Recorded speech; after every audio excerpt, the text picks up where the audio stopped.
Hi, I'm Dr. Keller Wortham coming to you with another home edition of House Call. And what is it about knee pain that can bring you to your knees? I mean, one of the biggest pain complaints I get in my office is about the knees. And frankly, I feel like we all underappreciate our knees until we have pain in them, and then we realize how much we need them. See what I did there? Okay, good. So what is it about the knees that make them so prone to pain? And what can we do about it? Well, in this video, I'm gonna talk about the most common cause of knee pain in older adults. And I'm gonna give you some exercises that can help strengthen your knees to reduce that pain or even prevent it in the first place. Now, if you're a younger adult, these can help you too, but I will later be talking about one of the most common causes of knee pain of younger adults in the next video. All right, so listen up.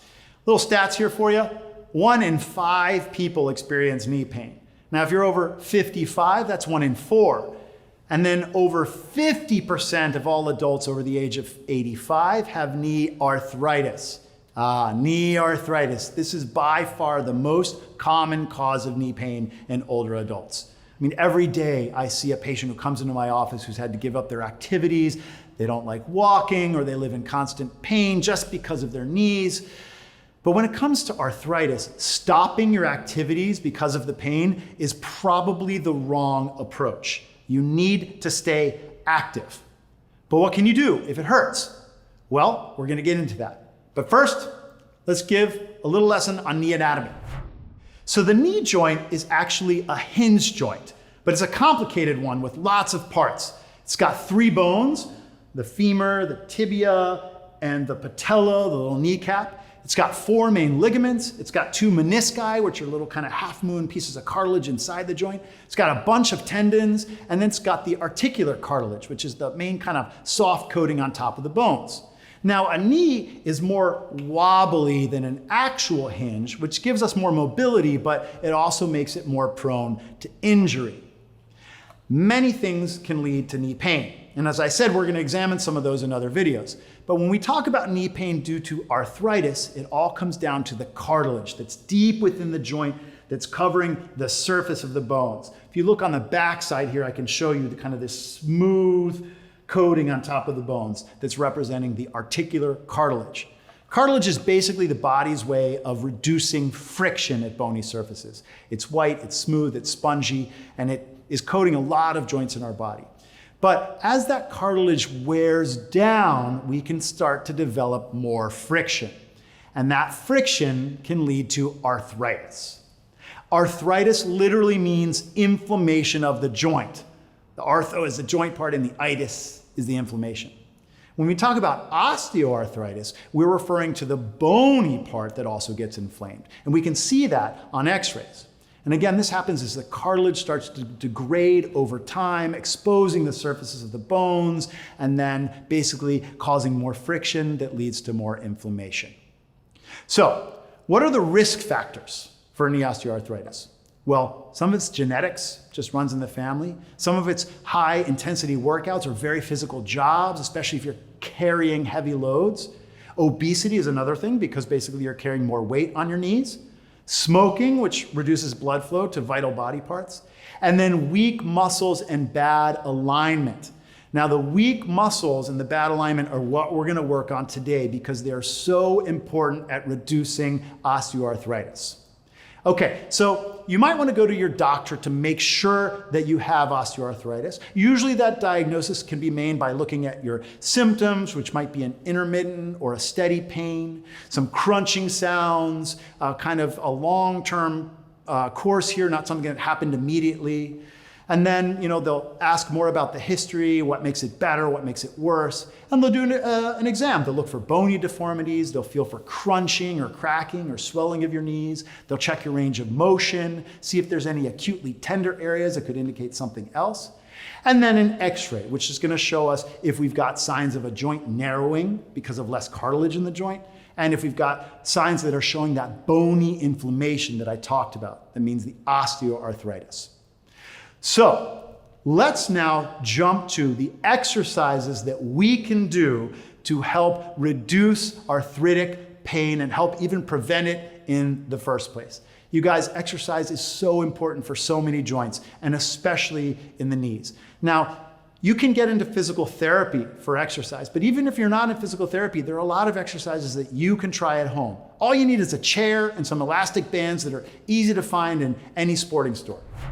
So the first exercise I'm going to show you is called a wall sit. This is great for strengthening the quadriceps and some of the gluteal muscles. Basically, you just put your feet about a foot away and you just sit against the wall. You want to have the weight focused on the heels, not on your toes, and sit down. You get to adjust the height of your squat. If that's too deep for you, you can start up here.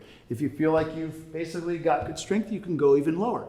You want to make sure that your toes are pointing straight ahead and parallel, and you want to feel kind of the inside of the thighs almost kind of squeezing together. And then you just get to hold here in this wall squat for as long as you would like. I would say a minimum of 15 seconds. I try to do at least 30, and as you improve, you can do longer and longer stints, or like I said, you can lower down the angle so that you're in more of a squat. Okay, so our second exercise with our chair here is what's called a heel raise. All you're gonna do for this is just basically kind of raise up on your heels. This helps strengthen our calves, which, believe it or not, are important for knee health. The calves are one of the muscles that actually span over the knees. So I'm just basically raising up, I'm holding that position for about 5 to 10 seconds and coming back down. You can do like a set of 10 of these and then repeat if you've still got more energy. Next exercise is what I call the side leg raise. It's basically, you can use a chair as well, or you can just stand here and balance, and you're basically just gonna kind of raise your leg out to the side. This is working the abductors of the leg, very important for improving basically the strength across the knee joint. And again, I'm gonna hold for 3 seconds and lower back down.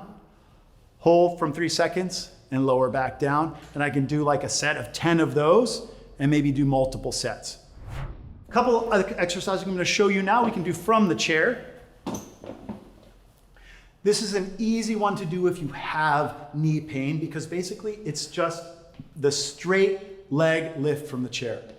All you have to do is extend your leg out straight, sit on the edge of the chair, and just lift that leg up.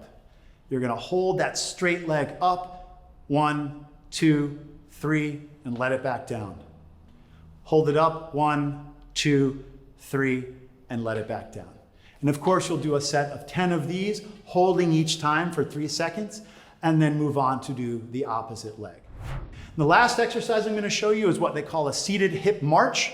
Basically, you're gonna stand here, you've got your knees flexed, and you're gonna raise your leg up like this, and put it back down. This is strengthening your quadriceps here, as well as some of the hip flexors. Holding that up, 1, 2, 3, letting it back down. Holding it up, 1, 2, 3, and letting it back down. And then of course, you would do the opposite leg. You can see that these exercises are very low impact, okay? Some other low impact exercises that I can't demonstrate here are like swimming or stationary biking. But keep this in mind. The more you use your muscles, like any joint, the more that you can move a joint, the better the joint lubricates itself, the better the muscles stay strong. The muscles are our shock absorbers, so they help take that impact away from the bony surfaces.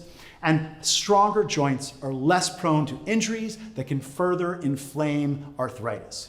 Okay? So if you do these exercises and you're still in pain, talk to your doctor and maybe they can get you a different treatment or into an organized physical therapy program. All right, you guys, I hope these exercises were helpful. I hope you are now going to get yourself on the road to less knee pain. And thank you for sticking with me. I'm Dr. Keller Wortham, and we'll see you again soon for another home edition of House Call.